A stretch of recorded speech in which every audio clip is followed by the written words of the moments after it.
Hello বিবাদ, আসসালামু আলাইকুম রহমতুল্লাহ। আশা করি আপনারা ভালো আছেন। আলহামদুলিল্লাহ আমরা ভালো আছি। আজকে এই জন্য সমস্যার মোটরে একটা লাইন ফাটিয়ে গেছে, রিপেয়ারিং করবো। এটা কাজটা করার লাগে বাড়ি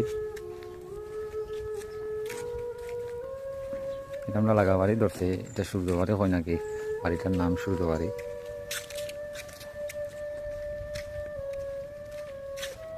ও কোন হাত পড়ছে মোটরটা, বাতি ভালো গ্যাস হই।